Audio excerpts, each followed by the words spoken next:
My name is Robert Pennington. I attend the Roxborough location. I started getting in trouble when I was about 13, 14, just stealing, hanging out with the wrong people, and it progressed. It got worse. It wound up getting me kicked out of school. I went to juvie for a while, came home, was doing good, that the same thing would happen. And it was just like a vicious cycle I was caught up in until I became an adult. And then it was no more juvie, it was prison and jail time.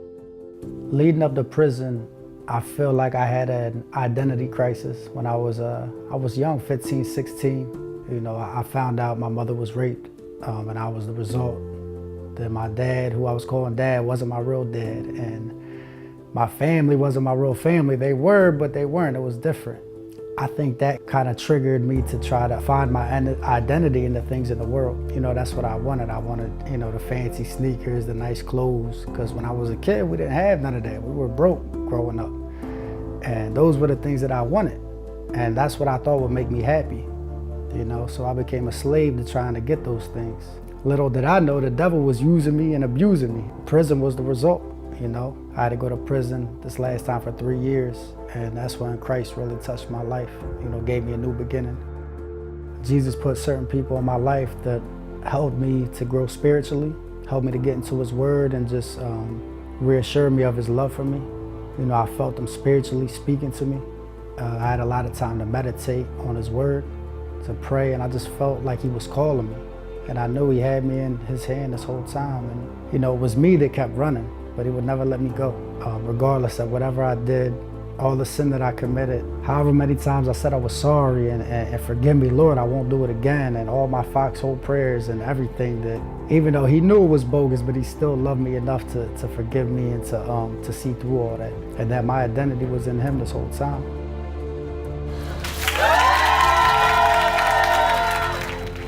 God doesn't let me forget what I've been through and what he freed me from. He freed me from the way I was thinking. You know, I thought it was okay to do those things because it was giving me satisfaction, but he showed me that it was only satisfying my flesh, and it wasn't enough. It was never enough. One of my favorite scriptures is Galatians 5:1, for freedom Christ has set me free. You know, I don't want to be entangled again with the yoke of bondage because I know where he brought me from. And not only for ours, but also for those of the whole world. Life's so much easier with Jesus in it. It's so much easier coming to church, you know, doing the right thing. Life's easier like this. It was hard living as a criminal and doing the wrong thing, just with all the pain and everything that it caused and came with it. Life's easier with Jesus in it.